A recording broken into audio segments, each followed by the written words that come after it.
जय हिंद। स्वागत है आपका हमारे इस YouTube चैनल में। आज हम करने वाले हैं यूपीएससी के द्वारा प्रीलिम्स 1997 में पूछे गए प्रश्नों के बारे में। और वो कैसे प्रश्न होंगे? भारत के भूगोल होंगे। जैसे थंबनेल में लिखा है कि यूपीएससी ऐसा प्रश्न क्यों पूछती है। इसका अर्थ हम आगे वीडियो में देखेंगे कि यूपीएससी ऐसा प्रश्न क्यों पूछती है और क्या यूपीएससी किस प्रकार के छात्रों को चाहती है। क्या यूपीएससी रटने वाले छात्रों को चाहती है या फिर जो कंसेप्ट से समझने वाले छात्र हैं, यूपीएससी ऐसे छात्रों को पसंद करती है। चलिए हम आगे देखते हैं आज का पहला प्रश्न। आज का पहला प्रश्न है जो यूपीएससी द्वारा 1997 में पूछा गया है। और ऐसा प्रश्न क्यों पूछा, ये देखिए। दिए गए मानचित्र पर विचार कीजिए। दिए नीचे कुछ मानचित्र, कुछ का भारत का मानचित्र दिया गया। इसमें से 4 जगह हमको हाईलाइट किया गया, ए बी सी और डी, है ना। ये इसी क्रम में कुछ हमको ऑप्शन में नाम दिया गया है, वो हमको मैच करना है कि ए कौन सी जगह है, बी कौन सी जगह है, सी कौन सी जगह और डी कौन सी जगह है। याद रखिएगा, ऐसे प्रश्न में आपको जिले का, राज्य का, स्थान का नाम नहीं दिया जाता। उससे संबंधित जो जियोग्राफिकल उसकी जो प्रॉपर्टी है वो हमसे पूछी जाती है। सबसे पहले यदि हम प्रश्न उत्तर पहले ऑप्शन देख लेते हैं। ए ऑप्शन नंबर ए कहता है छत्तीसगढ़ का मैदान, अर्थात जहाँ पे ए लिखा है वहां छत्तीसगढ़ का मैदान होगा, बाय ऑप्शन, ठीक है। या तो वो उसके बाद बी है छोटा नागपुर का पठार, सी है हमारा विशिष्ट छाया प्रदेश और डी होगा रिफ्ट घाटी क्षेत्र, ठीक है। इस प्रश्न में यूपीएससी बस आपसे ये जानना चाहती है कि आपको भारत का मैप याद है कि नहीं याद है। और यदि भारत का मैप याद है तो कौन सा राज्य कहाँ पे है और किस राज्य में कौन सी पठार है, कौन सा मैदान है, कौन सा विशिष्ट छाया प्रदेश है, बस ये जानना चाहती है ना। यदि आप मैप अच्छे से किया है तब आप बहुत आसानी से इस प्रश्न को बना सकते हैं, है ना। चलिए कुछ ट्रिक लगा के बना के देखते हैं। जहां पे ए लिखा है यहाँ क्या हो सकता है ना। यदि आप आपको यदि और कुछ भी पता नहीं है ना, लेकिन इतना पता है कि कौन सा राज्य भारत के मैप में कहाँ स्थित है, तो क्या ए कभी भी छत्तीसगढ़ का मैदान हो सकता है? बिल्कुल नहीं, तो ए कभी भी छत्तीसगढ़ का मैदान नहीं हो सकता। ऑप्शन नंबर बी भी हमको कहता है कि ए छत्तीसगढ़ का मैदान होगा, गलत बात है। अब हम सी के पास चलते हैं, तो सी में ए को बताया गया है रिफ्ट घाटी, ठीक है। बी को बताया गया है छत्तीसगढ़ का मैदान और सी को बताया गया है छोटा नागपुर का पठार और डी को बताया गया है विशिष्ट छाया प्रदेश, ठीक है। अब कुछ हम जियोग्राफिकल संरचनाएं देख लेते हैं। रिफ्ट घाटी का मतलब होता है भ्रंश घाटी, और हम शुरू से पढ़ते आ रहे हैं कि नर्मदा और जो ताप्ती नदी है भ्रंश घाटी में बहती है और वो कहाँ पे है? महाराष्ट्र में, ठीक है। तो ये हमारा सी एकदम सही हो सकता है। ए जो हमारा रिफ्ट घाटी होगा, ठीक है। और जो बी है वो छत्तीसगढ़ का मैदान है और छत्तीसगढ़ के मैदान के ऊपर में झारखंड में हमारा छोटा नागपुर का पठार होता है, तो ये छोटा नागपुर का पठार हो गया सी। अब लास्ट पर चर्चा करेंगे वृष्टि छाया प्रदेश। वृष्टि छाया प्रदेश का मतलब क्या होता है? जैसे ये हमने एक बहुत बड़ा पर्वत बना लिया है ना, यहाँ से कोई मानसून आ रहा है तो मानसून में यहाँ पूर्ण वर्षा होगी, इस पर्वत से टकराकर जो गर्म हवाएं हैं इससे टकराकर वर्षा करेंगी। लेकिन इस पर्वत के दूसरे साइड वर्षा कम या न के बराबर होगी, इसी को कहा जाता है वृष्टि छाया प्रदेश या वर्षा छाया प्रदेश, ठीक है, वर्षा छाया प्रदेश। अब देखिए हमने जो बात आपको बताई है कि एक पर्वत होगा, पर्वत के सामने ढाल में पानी गिरेगा, उसके विपरीत ढाल में वर्षा नहीं होगी। तो इस क्षेत्र को ध्यान से देखिए, क्या हमारा ये पश्चिमी तट है? पश्चिमी तट एक कगार के रूप में है, पर्वत के रूप में है। पश्चिमी तट पर बहुत वर्षा होती है पश्चिमी तट के पश्चिमी साइड में, लेकिन पश्चिमी तट के यदि हम विपरीत दिशा में जाते हैं तो हमको वृष्टि छाया प्रदेश मिलता है, वहां वर्षा कम या ना के बराबर होता है। तो हमने पूरे आंसर को जियोग्राफिकल के हिसाब से मैच कर लिया, हमारा सी सही होगा, ठीक है। अब डी के हिसाब से चलते हैं, है ना।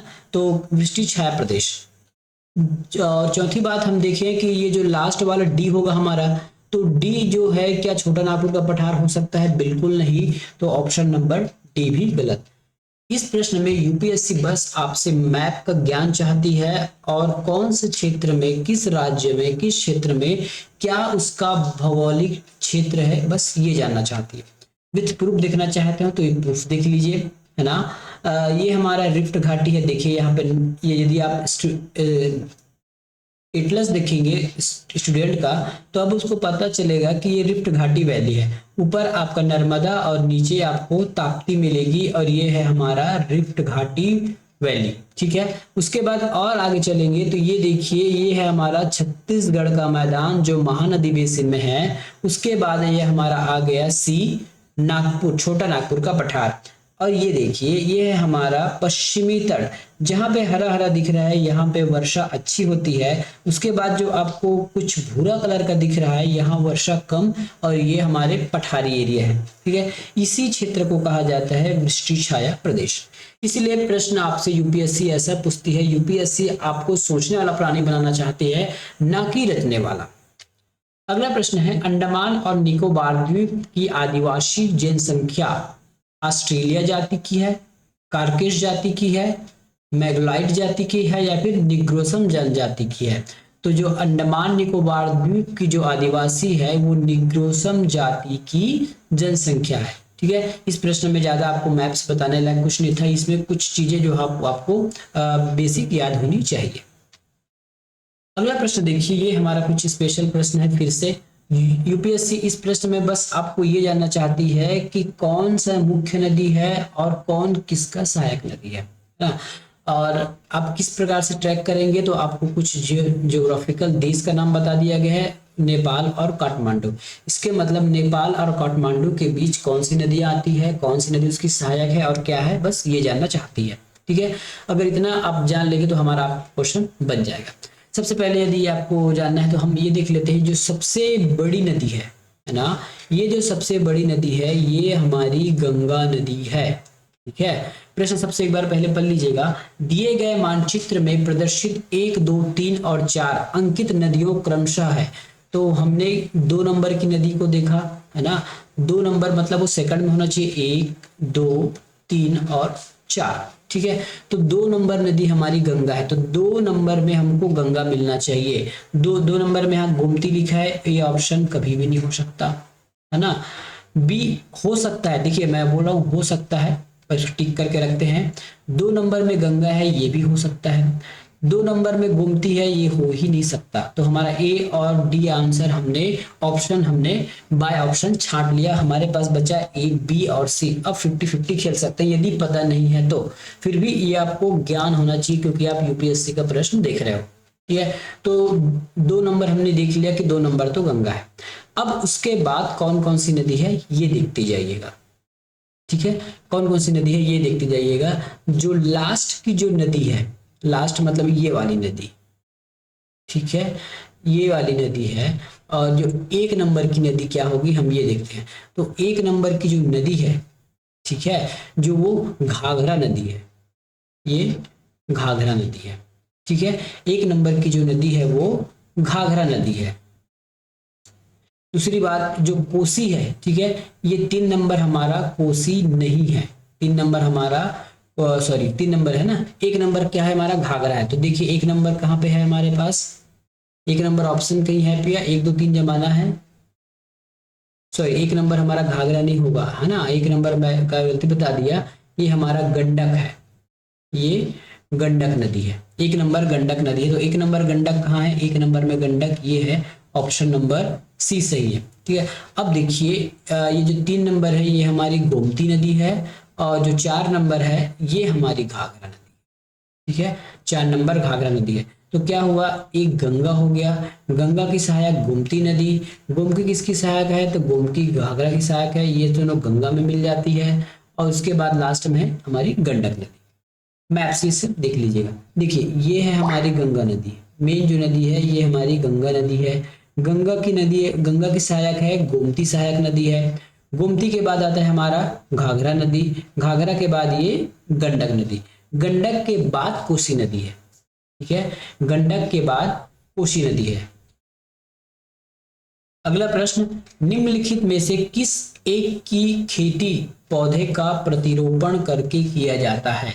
सबसे पहले इस शब्द को पकड़िए। प्रतिरोपण का मतलब है, पहले आप एक खेत बना लीजिए इस प्रकार से, इसमें छोटे छोटे बीज बोकर आप पहले पौधे उगा लीजिए, है ना, जो पास पास मिलते हैं। इस पौधे को उखाड़ कर किसी अन्य क्षेत्र में किसी दूर दूर लगाना, है ना, मतलब इस तैयार पौधे को निकाल कर यहाँ से या फिर यहाँ से हटाकर किसी अन्य क्षेत्र में लगाना प्रतिरोपण कहलाती है। इसको वो ये कौन सा हो सकता है? मक्का को तो ऐसी बीज बोकर लगाया जाता है, सेंगम को भी और सोयाबीन को भी ऐसे एक साथ लगा दिया जाता है। लेकिन प्याज एक ऐसा पौधा है जिसको सबसे पहले एक छोटे स्थान में बहुत घन रूप से उगाया जाता है।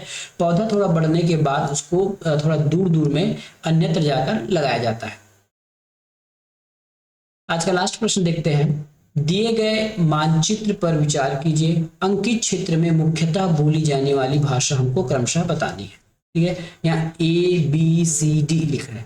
अब इस क्षेत्र में सबसे पहले यदि आपको मैप पता होना चाहिए, है ना। यूपीएससी आप यहाँ से मैप का ज्ञान चाहती है। ये जो मैप है वो किस राज्य का है, किस जिले का है?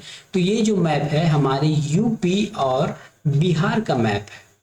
ठीक है, ये जो मैप है ये कंबाइंड हमारे यूपी बिहार का मैप है, उत्तरी भारत का मैप है, उत्तरी भारत के मैदानी एरिया का मैप है। अब यहाँ पे ABCD लिखा है, यहाँ पे कौन कौन सी भाषा बोली जाती है ना। तो हम बचपन से पढ़ते आ रहे हैं कि मथुरा में ब्रज भाषा बोली जाती है। अब इसके लिए आपको मथुरा याद होना चाहिए कि मैप में मथुरा कहाँ सिचुएटेड है। तो मथुरा जो है यहाँ पे सिचुएटेड है। ठीक है, और भोजपुरी जो है पटना में बोली जाती है। तो पटना कहाँ पे है? पटना वाला एरिया है C, ये पटना। यदि आप इतना भी अगर पता कर लेते हैं तब भी हमारा प्रश्न बन जाएगा। ठीक है, भोजपुरी हमारा C होना चाहिए। तो हम पहले मार्किंग लेते हैं A B C और ये D। अब C में भोजपुरी कहाँ कहाँ आ रहा है ये देखिए। तो C में भोजपुरी आ रहा है हमारे B और C में। बाकी A और D तो हमने काट दिया। अब देखिए हमने कहा था कि A मथुरा है और मथुरा में ब्रज बोली जाती है। ठीक है, देखिए मैं बाय ट्रिक बता रहा हूँ ना कि आपको किस प्रकार से प्रश्न सॉल्व करने रहते हैं। सभी जगह आपको नहीं पता, कोई दिक्कत नहीं है। कुछ एक दो पॉइंट यदि आप जान लें तो प्रश्न आसानी से आप सॉल्व कर सकते हो। ठीक है, बी से हमने दो प्रश्नों को एलिमिनेट कर लिया कि हमको भोजपुरी चाहिए किसमें? C में। तो हमने भोजपुरी यहाँ पे और यहाँ पे ले लिया, मतलब B और C हमारा सही हो सकता है। अब A में हमको ब्रज भाषा चाहिए, मतलब स्टार्टिंग में हमको ब्रज चाहिए। तो स्टार्टिंग में ब्रज तो C में है, तो B में तो है नहीं, तो B गलत। तो अंततः हमारा C ऑप्शन सही हो गया। पहले मथुरा में बोली जाती है ब्रज, उसके बाद अवधी भाषा है, फिर भोजपुरी है और पूर्वी बिहार में मैथिली बोली जाती है। ठीक है, पूर्वी बिहार में मैथिली भाषा का चलन है। तो इस प्रकार आपको प्रश्न पूछती है आईएएस के एग्जाम में यूपीएससी। मिलेंगे इसी प्रकार के नेक्स्ट वीडियो में, तब तक के लिए धन्यवाद। चैनल पर नए हैं तो चैनल को सब्सक्राइब कीजिए और बेल आइकॉन को दबा लीजिएगा, जिससे आपको नोटिफिकेशन बहुत जल्दी पहुंच जाए। मिलेंगे नेक्स्ट वीडियो में, धन्यवाद।